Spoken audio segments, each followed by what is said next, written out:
कलि जुगाव दा जेरै जोङो जों बयबो खाफाल गोनां होननांगोन मोनसे खोथाया बे जोङो गुरुखौ मोनबाय गुरुखौ खोब आदर खालामनांगोन दा बांलानि मोनसे खोथा बुंखादों पयला मयलाहीन হয় আগুন ছুঁলে মানুষ হয় गुरुर कृपा হলে होमबा जों बेखौ मोननोब्ला मा खालामनांगोन जों ठाकुरखौ न'खरनि सदस्य विशिष्ट व्यक्तिखौ जों जेरै सेवा प्रार्थना होयो दा जों ठाकुरखौ बिखायावबो बिदिनो फज'नानै लानांगोन दा जोङो बिराद लाखि जों बे कलि जुगाव अनसुला ठाकुरखौ मोननानै जोंनि बिराद लेखा फेखा संसार जानायखौ दिनै बिराद मोजां गोजोन जाजों लोगोसे सस्थ'नि सदाचार बे मोनबा धोरोमनि बिराद मोजां गियान होफैनानै जोंनि साबस्रां होबाय जोंनि जिबनखौ दा बिनि थाखायनो आंनि खावलायनाया मामोननिसिम दा जोंनि हौवाफोरनिफ्राय आं मामोनखौनो बुंगोन society of women ensure the enhancement of society as well as country नारी समाजा जुदि नोंसोरो बोखाङाब्ला बे हौवाफोरनि कीर्तनाव लम्फ जम्फ खालामनाय जोंनि गिदिर गिदिर इष्ट प्रसंग खालामनाया जुदि मा मोनहा न'आव जुदि थिक ठाकुरखौ जुदि हमाब्ला जों दा बाहेरानिफ्राय कीर्तन खालामनानै न'आव थांगोन दर खेवजानाय नङा आरो बुंगोन ओइ ठाकुर फाग्ला फैबाय नोंथांनो दर खेवना हो अब्ला जोंनि लगे आरो बुंगोन ओंखाम जागौमोन बिमा एसे नोङो कीर्तन खालामहैनानै उदै बुंबोआखै गैया ओंखाम खुरनानै जानोबा जों बै बिदि बुंजानाय लोगो लोगो जोंनि ठाकुर बरदा बरमा खर'निफ्राय अबेबा बिरलांगोन लगे जोंनि गासिबो साधन भजना उरायलांजोबो दा गतिके मामोन नङाब्ला जोंनि बे ठाकुर होसोनाया एकदम बेखार दा गतिके मामोनहासो आसला नोंथांमोनखौसो दा नोंसोरो ठाकुरखौ मामोनहा दा जेरै सिबिनानै दङ एकदम हगारसारनानै ठाकुरा असेथार जों बे ठाकुरखौ जेला शान्ति मा होननाय सरजनिया सोंदोंमोन जे ठाकुर आंथ' नोंनि सेरावनो थायो नों आंनिफ्राय मानो इष्टबिति लानो लुबैबावो मानि थाखाय लानांगौ इष्टबितिखौ আর আমি দুনিয়ানি সবচেয়ে দরিদ্র আমি এই ভাবনা মন্দিরের আমার থেকে তুমি কেন টাকা চাও কেন লাগে তোমাকে ইষ্টবিতি এমনি না তুমি আশীর্বাদ করে দিলে আমি পুণ্য হয়ে যায় একটা শাড়ি নিয়ে আইছি আমি আমার গ্রামের থেকে এই শাড়ি আজ পর্যন্ত নতুন কিনতে পারি নাই আমি অত কষ্ট করে পঞ্চানন্দা মহারাজ দা ওদেরকে আমি জল দিয়ে একটু পয়সা পাই এসে পয়সা মনে বিক্ষুরে যেন ডুবে বাবু 3 টাকা লাগে রোজ মন্দিরের কাজ আরম্ভ করার আগে আমার থেকে 3 টাকা কেন নেই ঠিক আছে এটা দিলাম তাহলে इष्टबितिखौ मानो नांगौ नोंनो ठाकुरा होनदों सुन शान्तिनि बिमामोन बे सरजनिया बेखौ होनदों त्रेता जुगे तुमी खैकी ছিলেন त्रेता जुगाव नों खैकीमोन दापर जुगाव नोङो द्रौपदीमोन नोङो ओरैबायदि आंनो होबोबाय दा नैबे कलि जुगाव आं ओमफ्राय नोंखौ डाइरेक्ट नों आंजों नररूपी फेस टू फेस जायनि थाखाय नों आंनो दिनै सेवा होनांगोन जायनि थाखाय मन्दिराव जेखि खामानि जाया आं नोंनिफ्रायनो आरम्भ खालामगोन बाय गरिब धनिनि खोथा गैया नों आंनो 2 जुग होबोखाबाय लास्ट जुग नों आंनो होनांगौ बिनि उनाव एकदम निश्चिन्त नों बैकुण्ठआव थाबाय आरो कुनु दिन नों फैफिननांगौ बेहायनो ठाकुरा बुंदों जन्म मृत्यु समे दिव्यमेवं च व्यक्ति तत्त्वगत त्यक्तां देहं पुनर्जन्म नेति ममेति भजमहं আমার এই জন্ম তত্ত্ব যে জানে ওকে আর পৃথিবীতে ফিরে আসে মানুষের জন্ম নিতে হয় না যাই आंनि जन्म तत्त्व आरो आंखौ मोजां बुजिनो हाबाय बे मानसिया आरो पृथ्वीयाव गले गले फैफिना गतिके मा मोननिसिम शर्ट टाइम अब्लाबो नोंथांमोननिसिम आरो खावलायनांगौआ बिराद दं जे इष्टबितिखौ बिनि थाखाय होनांगौ ঠাকুর তাহলে ইষ্টবিধি কেন দিতে লাগে আমাকে ভালো করে বুঝাই দাও। ইষ্টবিদ্যা এবারে যাবায় দিতে যা পারে না পাওয়াটার ঘটে না। होमबा नोङो आंनिफ्राय आशीर्वाद मोननो लुबैदों, नोङो दिनै जेखि खामानि जाया रावखौबो बिना फैसायाव मावहोनो हाया, बेकार कोनेव काम करिनि जे कारो कारणे तो अब्ला आं नोंनो मानो आं आशीर्वाद होबाय थानो। दा इष्टबिधिया ओरैबायदि जिनिस जे तुमी आमाके एक आना इष्टबिधि दिले आमी तुम्हार काছে ঋণী। एक आना नों इष्टबिधि होयोबा आं नोंनि खाथियाव ऋणী जायो, जायनि थाखाय आं नोंनि टटेल फेमिलि व्यक्ति जीवन उन्नति गासिखौबो आं रक्षा खालामनांगौ दायित्व जायो। दा बिनि थाखायनो नोंसोरो आंखौ ऋणী खालामनो थाखाय इष्टबिधिखौ रेगुलार होनांगौ। दा सानथिमाया बुजिबाय, अ बेसो नामा ठाकुर, नङाबा नों होनो हाया माने माबा मोनसे मावहोनो थाखाय नों इष्टबिधिखौ आंनो होथारनांगोन, अब्लासो आं नोंनि मंगलनि खामानिखौ मावनो हागोन। दा गतिके दा बहाय बुंलायलायबाथ' गाज्रि मोनलायगोन। इष्टबिधिया जोंना इच्छा भित्ति जानो नाङा आरोखि। जे टाइमखौ होदों ठाकुरा बे टाइमखौनो होसो मामोन। ठाकुरा जे जोंनि थाखाय मावनानै होआ बे नङा, एकदम गसे मावथारगोनानो। जोबथा आं नोंथांमोननो मोनसेल' फर्मुला एग्जाम्पल होलांसै जे गुरुखौ माबायदि सेवा होनांगौ। द्रौपदीखौ जेला दुशासना बस्त्र हरन खालामदोंमोन फासा खेलायाव जेननानै, तो बियो द्रौपदीया बयखौबो गाबज्रिदोंमोन जेसेबां इसोरफोर दङ, किन्तु रावबो बेखौ रक्षा खालामाखै द्रौपदीखौ।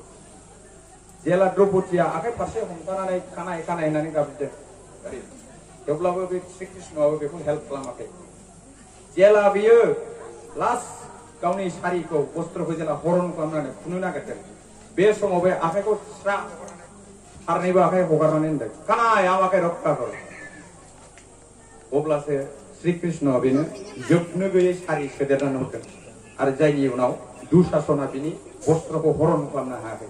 तो ईश्वरनि अननायखौ जों गमामा मोनथारनांगौब्ला 100% फुल्लि सारेन्डार बेखौनो बुजायदों। दा फुल्लि सारेन्डाराव बेहायनो एकलव्यनि खोथाखौ आं बुंलांगोन नोंथांमोननो, गाज्रि दामोन टाइमा एसे बारा जादोंबाबो। फैबाय जेला क'क्राझाराव जों माबायदि रायलायो बेखौ होनि।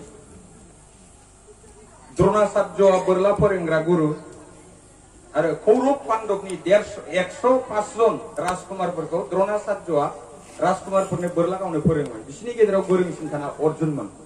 दा सानसेखालि फोरोङै जोबथारनायाव बिसोरखौ परीक्षा खालामनो जेला हाग्रायाव लानानै थांदोंमोन द्रोणाचार्यआ लास्ट धनुर्बिद्या माबाखौ परीक्षा खालामनो, तखन बिसिनि सैमाया सिगां सोंलांदोंमोन, बिसोरजों थांफानाय सैमाया। अब्ला बे सैमाया दान्दिसे उनाव खुगायाव थिर लानानै बान लानानै फैफिनदों आरो सैमाया सोंनो रोङाखै।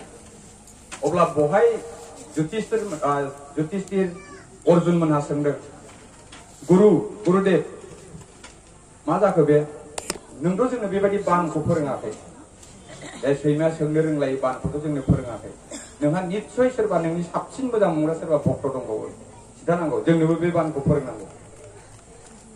आं द्रोणाचार्यआ बे गोसोजोंल' मोनदाङोमोन, जेरै थारमाने अनबरत एकलव्य होननाया बिनि मुर्तिखौ हाग्रायाव फसंनानै मुर्ति बानायनानै फट' बानायनानै एकलव्यआ धनु सर्सा खालामदोंमोन, बोरला गावनो सोलोंदोंमोन।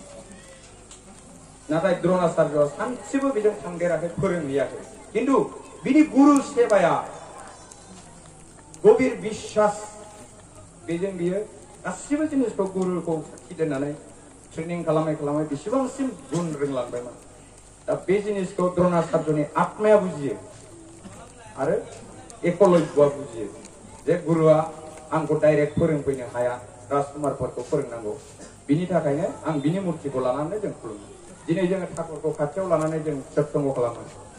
दिनै खुनु भुलावबो दासान जे जों ठाकुरा जोंजों दंफायो एकदम स्टिल। आरो जों ठाकुरखौ उलु धनि आलारि बाथि सावनानै प्रणामि होनानै जों ठाकुरखौ बहाय बसायनानै दं। दा जों ठाकुरनि खाथियावनो जों इसोर प्रसंग खालामगासिनो दं, नोंथांमोना बयबो दं, एकदम रियेल फेक्टार। बेनिबो काहानि दं, मालाबा सोरनिबा न'आव लोगो मोनबावबा बे ससे सल'खौ आं खिन्थाना होगोन। नैबे एकलव्यनि गुरु सेबाखौल' आं फोजोबनानै होनोसै मामोन।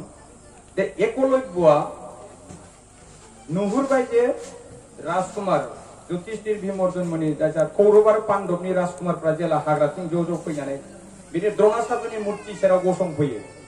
देखो गुरु,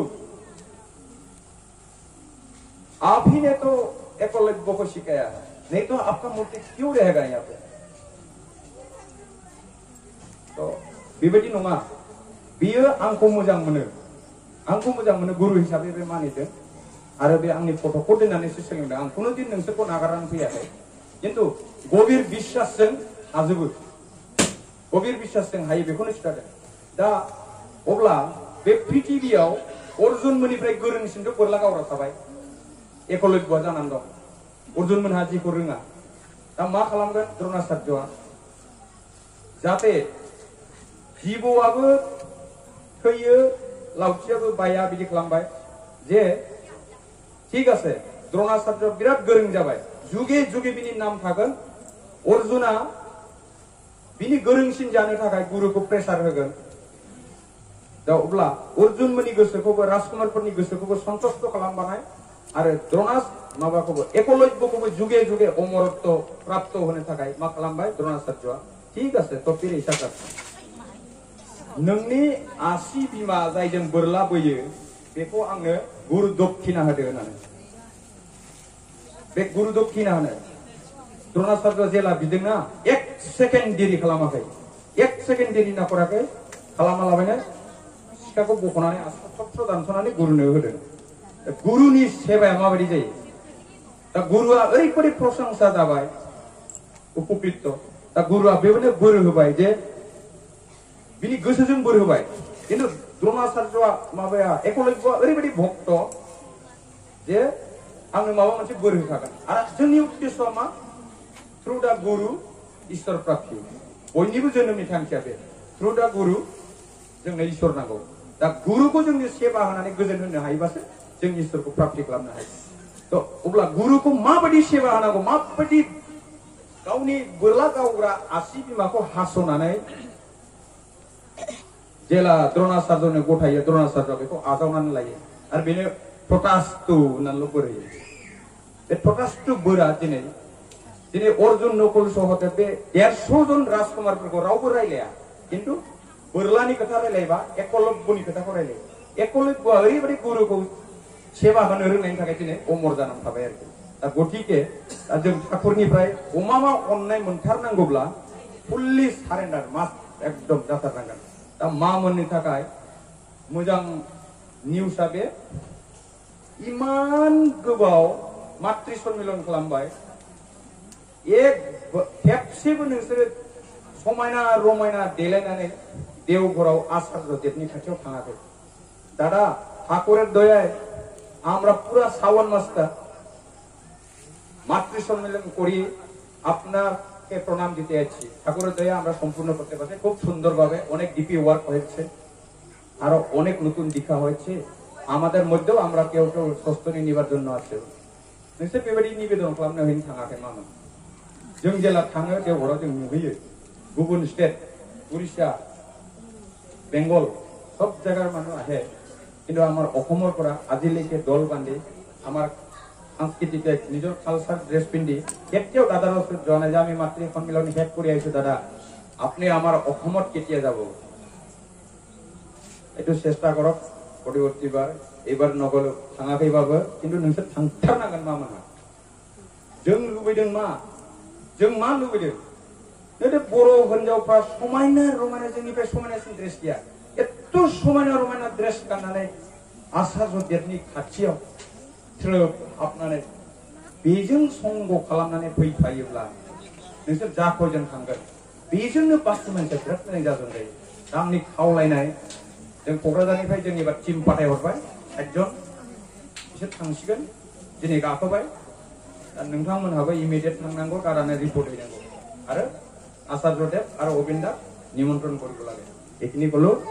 दा ইষ্টবিধিকো মামন একদম আপোনালোক নহলে আমাৰ মোটা মানুহবিলাকৰ ঠাকুৰ ধৰা একদম বেকাৰ। জয় গুৰু। আজি দাদা যি উদ্দেশ্যত সৎসংগ লৈছিলে, উদ্দেশ্য সফল হওক আৰু পৰিয়াল উন্নতি মুখৰ হওক, ল'ৰা ছোৱালী শিক্ষিত ঠাকুৰৰ দয়া আৰু ইয়াৰ উপস্থিত হ'ব পৰা প্ৰত্যেকৰ পৰিয়াল লগতে ব্যক্তি জীৱন আৰু ব্যক্তি ব্যৱসায় বা চাকৰি বাণিজ্য যাতে ঠাকুৰে সবৰে মংগল কৰে এইখিনি কৈ মই আপোনালোকৰ ওচৰৰ পৰা বিদায় ল'ব বিচাৰিছো আৰু মই আপোনালোকক এটা পৰিচয় দিব বিচাৰিছো আমি একচুৱেলি সালাকাটি মন্দিৰৰ মই সালাকাটি মন্দিৰৰ সেক্ৰেটাৰী হয় সালাকাটি সৎসং বিহাৰৰ কেতিয়াবা আপোনালোকে থাকিব নোৱাৰিলে আমাৰ সৎসংগ বিহাৰত থাকিব পাৰিব কেতিয়াবা যদি কোকৰাঝাৰত যায় তো আমি এই মন্দিৰ ইনকমপ্লিট হোৱাৰ কাৰণে আমি আহিছিলো অলপ অৰ্ঘ বিচাৰি তাতে জুনুমাৰ কালি ফোন পাই আৰু বীৰেন্দ্ৰৰ ফোন পাই আমি দৌৰি আহিলো কোকৰাঝাৰৰ পৰা এইখিনি জনালো তো আপোনালোকৰো সহায় লাগিব আৰু কেতিয়াবা আপোনালোকে যদি আমাৰ কোকৰাঝাৰত যায় সালাকাটিত যায় আপোনালোককো আমি হেল্প কৰি দিম জয় গুৰু